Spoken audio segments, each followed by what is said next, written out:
Sometimes the biggest love story of your life begins with 4 words you were never supposed to hear. I still remember the exact way Noah Brooks looked at me that night, his blue eyes calm, uncertain, and somehow braver than either of us had ever been before. Then he smiled with the same crooked grin that had followed me through almost every memory worth keeping and quietly said, "Let's just try it." If someone had told the 14-year-old version of me that one simple sentence would completely rewrite my future, I would have laughed. Back then, Noah wasn't the boy I dreamed about. He was just the new kid carrying a battered backpack that looked almost bigger than he was. It was the first week of freshman year in a small Ohio town where everyone already knew everyone else. New faces were rare enough that the entire cafeteria noticed him the second he walked in. I only noticed that he looked completely lost. Every table was already full, every conversation already started, and he stood there holding a lunch tray like he was trying to solve a puzzle nobody had explained. I still don't know why I waved him over. Maybe because my mom always told me that nobody should have to eat alone. Maybe because something about his nervous smile reminded me of myself. Whatever the reason, that tiny decision quietly changed both our lives before either of us realized it. "Mind if I sit here?" he asked. "Only if you don't steal my fries," I answered. He laughed, and somehow that laugh erased every awkward second between us. From that afternoon on, Noah became part of everything. We studied together before chemistry exams, spent Friday nights playing old video games in my parents' basement, drove aimlessly with the windows down after getting our licenses, and celebrated every birthday like it was a national holiday. People stopped saying Ethan and Noah. Eventually, they just said Ethan and Noah, as if we had become one name. My parents called him their unofficial second son. His mom always kept an extra plate ready whenever I visited. Holidays blurred together until it became impossible to remember which family tradition belonged to which house. Looking back now, maybe everyone else could already see something neither of us understood. Maybe love doesn't always arrive like lightning. Maybe sometimes it quietly builds itself inside ordinary days until one morning you realize you can't remember who you were before that person existed. I never planned to fall in love with my best friend. There wasn't a single dramatic moment, no movie-worthy confession, no unforgettable first glance. It happened slowly, hidden inside thousands of ordinary moments that seemed meaningless at the time. Every road trip, every late-night conversation, every terrible joke he somehow made funny simply because he was the one telling it. I kept convincing myself those feelings would eventually disappear. After all, best friends weren't supposed to complicate something this perfect. So I buried every heartbeat that lingered a little too long whenever he smiled at me. I told myself protecting our friendship mattered more than chasing impossible dreams. I had no idea that Noah had been fighting battles of his own, or that one quiet evening years later, with nothing but silence between us, he would look directly into my eyes and say the 4 words that would make every ordinary memory suddenly mean something completely different. By the time we graduated from high school, nobody questioned whether Noah Brooks and I would be together on any given day. If there was a football game, we arrived in the same truck. If there was a school fundraiser, we volunteered side by side. If one of us was invited to a birthday party, the other was automatically expected to come. It became such a normal part of life that our friends joked we should start charging people every time they asked where the other one was. The answer was almost always the same. Right here. Noah had a way of making ordinary moments feel unforgettable. He never planned anything extravagant, but somehow every weekend turned into another story we would laugh about for years. One Saturday morning, he convinced me to drive nearly 70 miles just because he had heard about a roadside diner that supposedly served the best pancakes in the state. We spent more time getting there than actually eating, and on the drive home we sang along to old songs neither of us knew all the words to. Those were the memories that quietly settled into my heart without asking permission. College changed many things, but somehow it never changed us.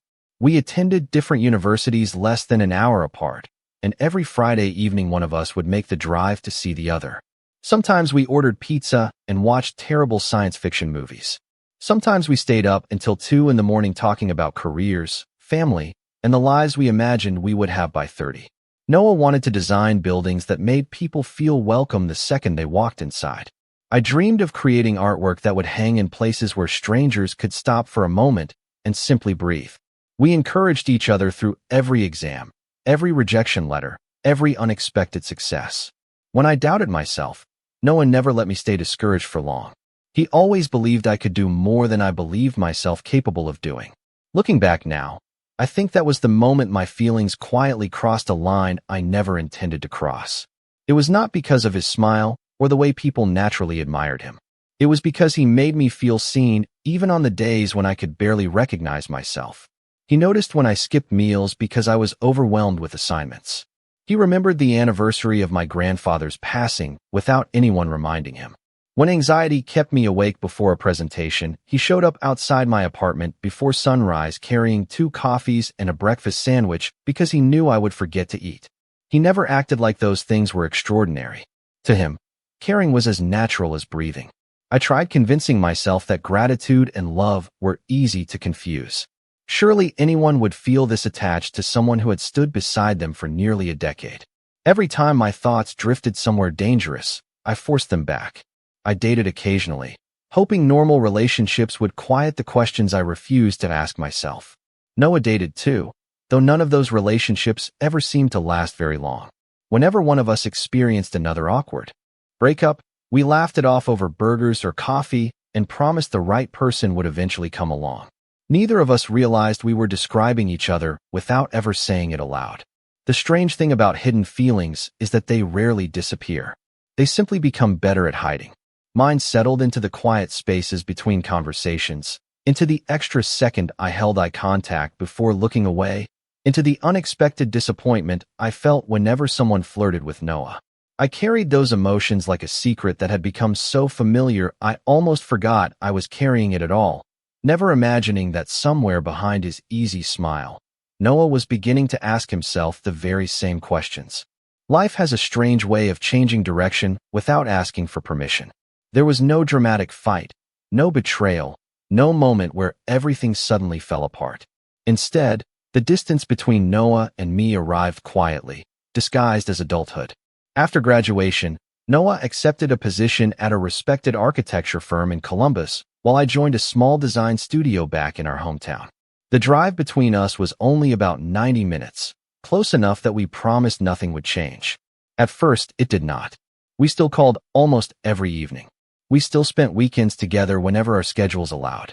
We still celebrated birthdays, watched the annual 4th of July fireworks from the same hill overlooking the river, and exchanged Christmas gifts that somehow became more thoughtful every year.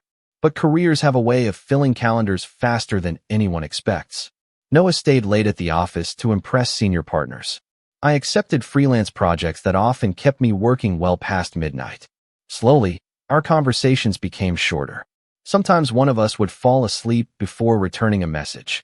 Other times we would promise to meet the following weekend only for work to get in the way again. Neither of us blamed the other because we both understood what it meant to chase a dream. Then one Friday evening, Noah called with a kind of excitement I had not heard in months. He told me he had met someone at work. His name was Daniel, an engineer who shared his love of hiking, photography, and old baseball stadiums. I forced a smile even though he could not see it through the phone. I congratulated him. I asked all the right questions. How long had they known each other? Where had they gone for dinner? Did he seem happy? Noah answered every question with the same warm enthusiasm he always had, completely unaware that each sentence landed a little heavier than the one before. After we hung up, I sat alone in my apartment staring at the dark television screen. For the first time, I allowed myself to admit something I had spent years denying. I was jealous, not because Noah had found someone who made him happy, but because someone else was beginning to occupy the place I had quietly treasured for so long. I hated myself for feeling that way. Love was supposed to celebrate another person's happiness, not compete with it.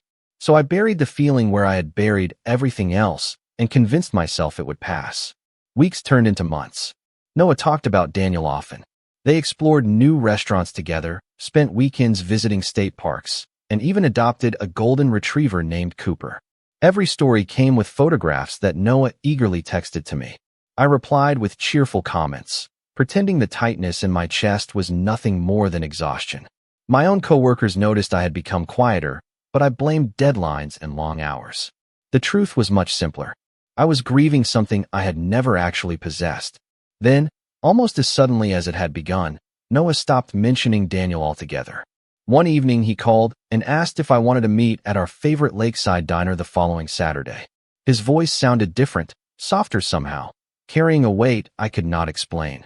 When I arrived, he was already sitting in our usual booth by the window, absent-mindedly stirring a cup of coffee that had long since gone cold. He looked up, offered the familiar crooked smile that had once made every difficult day feel lighter. But this time, there was something uncertain hiding behind it. Before I could ask what was wrong, he quietly said, "I think I have been trying to understand something about myself, and I do not know where to begin." At that moment, I had no idea that both of our lives were standing on the edge of a conversation neither of us had ever been brave enough to start. Noah wrapped both hands around the warm coffee mug, but he never took a sip. Outside the diner window, the lake reflected the pale afternoon sky, and families wandered along the boardwalk as if the world had not quietly shifted beneath our feet. He stared at the water for several seconds before speaking again. "Daniel was a good person," he finally said. "He deserved someone who could give him all of themselves." I frowned. "What happened?" He let out a slow breath. "I kept comparing every important moment with him to someone else." My heart skipped once before settling into an uneasy rhythm. I forced myself to smile. "That happens after a breakup. You will move on." Noah slowly shook his head. "That is the problem. I do not think I was trying to move on."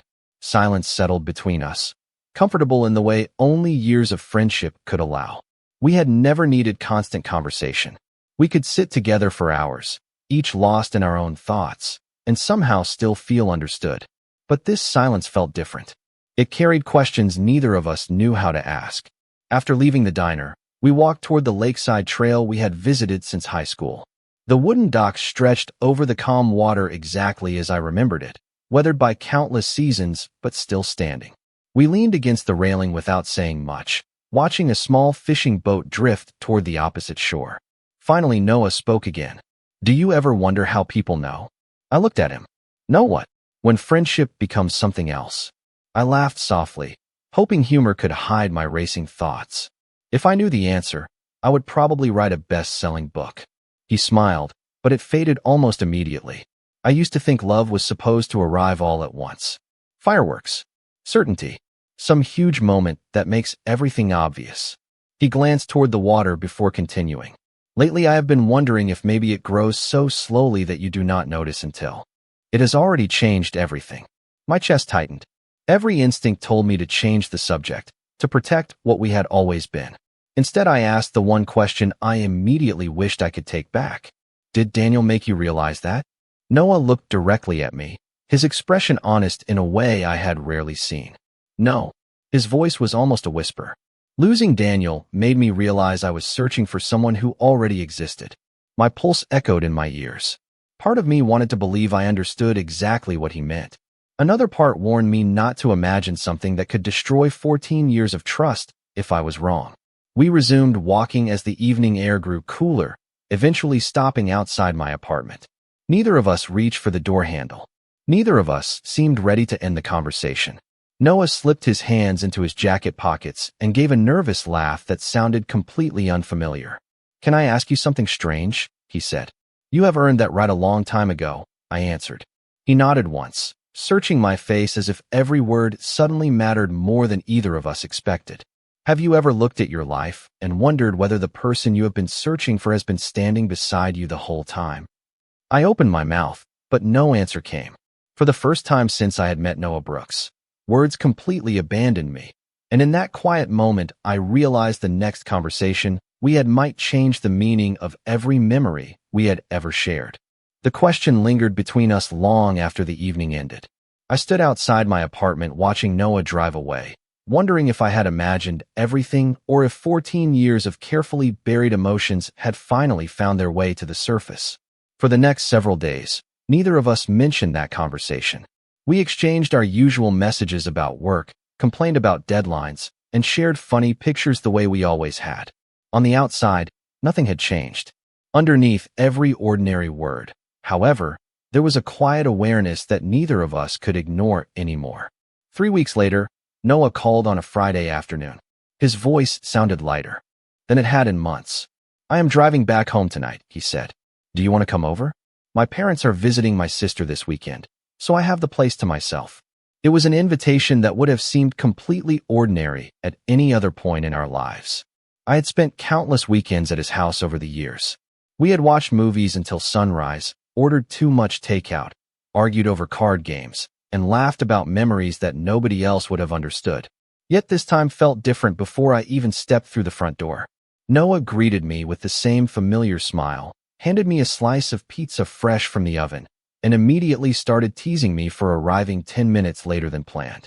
For a while, everything slipped back into its comfortable rhythm. We watched an old comedy we had seen at least a dozen times, quoted our favorite lines before the actors could say them, and laughed so hard that neither of us noticed the credits rolling across the television screen. When the movie ended, the room grew unexpectedly quiet. The only sound came from rain tapping gently against the living room windows. Noah muted the television and leaned back against the couch. Can I ask you something without you trying to protect my feelings? He said. I nodded.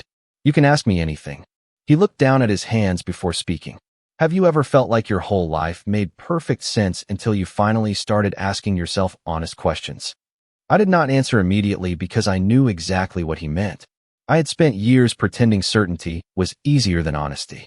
Finally, I admitted, yes, more than once. Noah slowly met my eyes.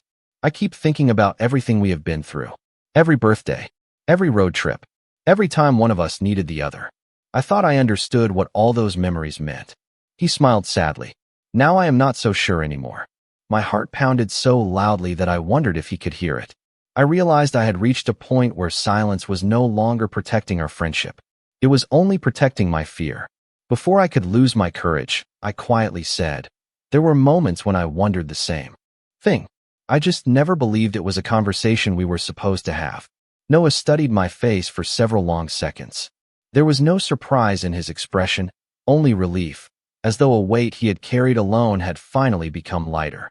He let out a nervous laugh and gently shook his head. Maybe we have both been overthinking this for years. He paused, searching for the right words. Then, with the same calm honesty that had defined our friendship from the very beginning, he looked directly at me and softly said, let us just try it. Time seemed to stand still. There was no grand gesture, no dramatic declaration, only two lifelong friends choosing honesty over fear. I smiled before I even realized I was smiling and quietly answered, I think we already have. We just did not know what to call it. In that simple exchange, nothing around us appeared to change, yet somehow everything had. The next morning felt strangely familiar and completely different at the same time. Noah stood in the kitchen making pancakes exactly the way he had done dozens of times before, humming softly as coffee filled the room with its comforting smell. If someone had walked into the house at that moment, they would have seen nothing unusual. Two lifelong friends sharing breakfast on a rainy Saturday.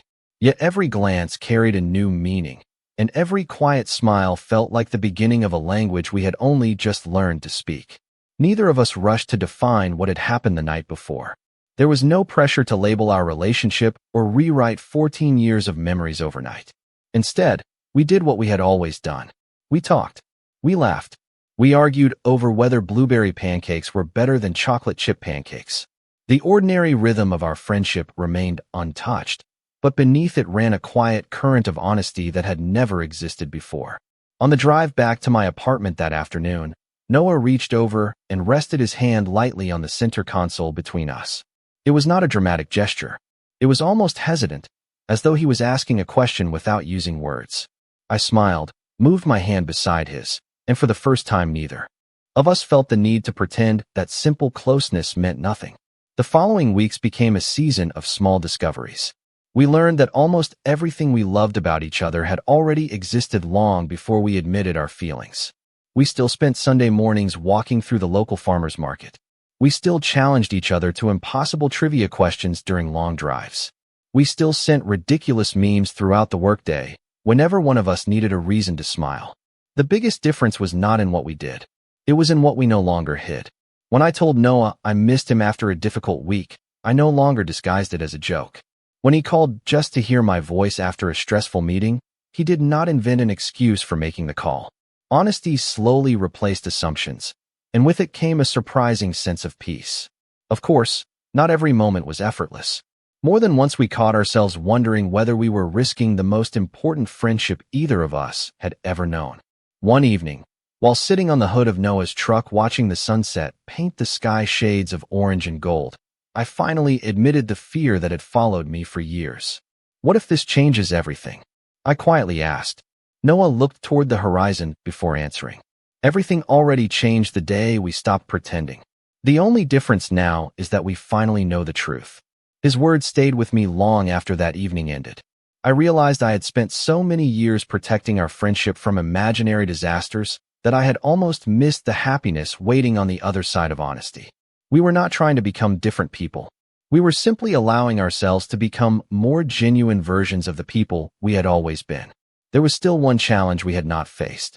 Our families and closest friends had always known us as inseparable best friends. Telling them that our relationship had quietly grown into something deeper felt less frightening than I expected, yet neither of us wanted to rush the conversation. We agreed to move forward one step at a time, giving ourselves the chance to understand this new chapter, before asking everyone else to understand it too. For the first time in years, the future no longer felt uncertain. It simply felt open, waiting patiently for us to walk into it together. For a while, it felt as though the world had quietly decided to reward our patience. Nothing around us demanded immediate answers, and that gave us space to grow into this new chapter naturally.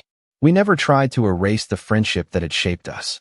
Instead, we built something stronger on top of it, one ordinary day at a time. Still, even the happiest seasons eventually meet uncertainty. It arrived one Tuesday afternoon when Noah called me during his lunch break. I could hear the hesitation in his voice before he even spoke. "I need to tell you something," he said. "My firm offered me a promotion." I smiled immediately. "That is amazing, Noah." He did not answer right away. Instead, there was a long silence that made my excitement slowly disappear. "The position is in Seattle," he finally admitted. I stopped walking outside my office building. Seattle was nearly 2,400 miles away from Ohio. It was not the kind of distance that could be covered with a spontaneous weekend drive or a quick dinner after work. It was a different time zone, a different life, and a future neither of us had imagined. "When do you have to decide?" I asked as calmly as I could. "By the end of next week." After we ended the call, I spent the rest of the afternoon staring at unfinished design projects without seeing any of them. I wanted to tell Noah not to go. I wanted to remind him of every promise we had ever made, every memory tied to the streets we grew up on, every reason to stay. Instead, I kept hearing the words he had spoken months earlier beside the lake. The people we love deserve honesty. That evening we met at our favorite coffee shop. Noah looked exhausted, as though he had already spent days arguing with himself before speaking to me. "You should take it," I said before he could begin. His eyes widened. "Ethan," I gently shook my head. "You have worked for this opportunity since college. I will never be the reason you give it up." He leaned back in his chair and quietly replied, "I was hoping you would tell me not to go."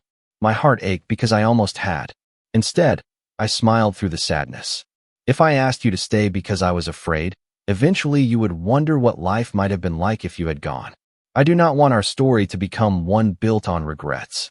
Noah looked down at his untouched coffee. "And what about us?" The question lingered between us. I did not have a perfect answer. Long-distance relationships were never part of our plans because, until recently, we had never imagined having a relationship at all. Finally, I reached across the table and rested my hand beside his. If 14 years of friendship survived different schools, different jobs, and every challenge life handed us, then maybe what we have now deserves the same chance. He smiled, but it was the kind of smile that carried both hope and fear. Over the following days, we continued living our normal routines while pretending the decision was still far away. Yet every shared meal, every phone call, and every quiet evening together felt more precious because we knew time was moving faster than either of us wanted. Neither of us realized that the choice waiting ahead was not really about Seattle at all. It was about discovering whether love became stronger through distance or whether distance simply revealed what had been strongest all along. The deadline arrived faster than either of us expected. On the morning Noah was supposed to give his answer, I convinced myself the right thing to do was let him choose his future without carrying the weight of my fears. I went to work, answered emails, approved design drafts, and smiled through conversations that I barely heard. Every few minutes I caught myself looking at my phone, wondering if he had already accepted the position in Seattle. By late afternoon, I finally received a message. "Can we meet?" There was no explanation, no smile, no reassuring comment. Just 4 simple words. We agreed to meet at the small park where we had celebrated our high school graduation years earlier. It was early fall now, and the trees had begun turning shades of gold and crimson. The familiar walking path was covered with leaves that quietly shifted beneath our feet as I searched for Noah. When I finally saw him standing near the old gazebo, I immediately noticed he was still wearing the same suit from work. He looked exhausted, but there was also an unusual calm in his expression. For a moment, neither of us spoke. Then I smiled gently and said, "So, congratulations. Seattle is lucky to have you." Noah looked at me with surprise. "You really think I already made my decision?" I shrugged, trying to hide the disappointment that had been growing inside me all day. "It is the opportunity you have been working toward for years." He slowly reached into his jacket pocket and pulled out an envelope. I recognized the company logo immediately. He held it for a second before folding it in half. Then, without saying anything, he placed it back into his pocket. "I did not sign it," he said quietly. I stared at him, certain I had misunderstood. "Why?" Noah took a deep breath, his eyes never leaving mine. "Because I spent the entire morning asking myself what success would actually mean if every achievement happened somewhere you were not." I shook my head. "You cannot give up your dream because of me." He stepped a little closer, his voice steady but filled with emotion. "You still think you are asking me to choose between my career and you? That is not what this is." I remained silent. He smiled softly, the same familiar smile that had followed me through almost every important chapter of my life. "Architecture has always been my dream job," he said. "But you have always been my dream life." I felt every carefully guarded emotion rise to the surface at once. Before I could answer, he continued, "I realized something during the drive to work this morning. Every major memory I treasure has one thing in common. You are in it. Every victory I celebrated, every failure I survived, every moment that mattered somehow leads back to you. I spent years believing I was searching for the perfect future, only to discover I had been standing beside it since I was 14 years old." My eyes filled with quiet tears that I no longer felt the need to hide. Noah laughed softly at himself before, adding, "If I move across the country chasing another promotion while wondering every single day whether I walked away from the person I love, then I have not succeeded. I have only become farther away from the life I actually want." For the first time since this journey had begun, every fear that had followed us seemed to lose its grip. Standing beneath those autumn trees, surrounded by memories that had quietly shaped us for more than a decade, I realized the future was no longer asking us whether we loved each other. It was simply asking whether we were finally ready to build our lives with the same courage that had brought us this far together. The months that followed did not unfold like a fairy tale. They unfolded like real life, and somehow that made them even more beautiful. Noah stayed in Ohio after his company offered him a leadership position that allowed him to work from the Columbus office while helping with projects across the country. It was not exactly the promotion he had first imagined, but he never spoke about it with regret. Instead, he spoke about possibilities. We spent our weekends exploring small towns we had always driven past without stopping, discovering local bookstores, family-owned diners, and quiet hiking trails that reminded us happiness rarely arrived in spectacular moments. More often, it lived inside ordinary afternoons shared with the right person. When we finally told our families, the conversation was much less dramatic than we had feared. My mother smiled before I had even finished explaining. She reached across the dinner table, squeezed my hand, and laughed softly. "I was wondering how long it would take the two of you to figure it out." Noah looked just as surprised as I did. His father smiled in the same knowing way and admitted that he had stopped thinking of us as simply best friends years earlier because we had always chosen each other first, no matter what life placed in front of us. Their acceptance did not erase every challenge. There were still awkward conversations, curious questions, and moments when we wondered whether we were doing everything the right way. But every obstacle felt smaller because we were no longer facing it alone. As the seasons passed, our lives continued growing together almost naturally. Noah designed spaces where families would build new memories. I filled galleries and community centers with artwork inspired by everyday moments that people often overlooked. We celebrated each other's accomplishments with the same enthusiasm we had shared since high school. Only now we understood why those victories had always felt personal. Several years later, on another quiet autumn afternoon, we returned to the same lakeside dock where so many important conversations had taken place. The water reflected the golden trees exactly as it had the day Noah first wondered aloud whether friendship could quietly become something more. We stood side by side, smiling at how different everything felt even though the view had barely changed. Noah looked at me with the familiar warmth that had never disappeared and said, "Do you remember how afraid we were of losing our friendship?" I laughed. I remember thinking honesty would ruin everything. He gently shook his head. Instead, honesty finally allowed everything to begin. I realized he was right. We had spent years protecting a version of our relationship that had already been evolving without our permission. Love had never arrived as a sudden interruption. It had patiently woven itself through birthday parties, road trips, late-night conversations, shared disappointments, quiet encouragement, and countless ordinary days until one day it simply became impossible to ignore. Looking back, I no longer believe the most important moment of our story was the evening we admitted our feelings. The real beginning happened years earlier when one lonely freshman walked into a crowded cafeteria carrying a lunch tray, and another nervous teenager waved him over with a simple invitation to sit down. Everything that followed grew from that single act of kindness. Sometimes people spend their entire lives searching for extraordinary love in extraordinary places, never realizing it has been quietly walking beside them all along. Noah was never only my best friend. He became my safest place, my greatest adventure, and the person who taught me that the strongest relationships are not built in one unforgettable moment. They are built across thousands of ordinary ones. Until one day you look at the life you created together and realize the greatest decision you ever made was simply choosing each other, again and again, every single day.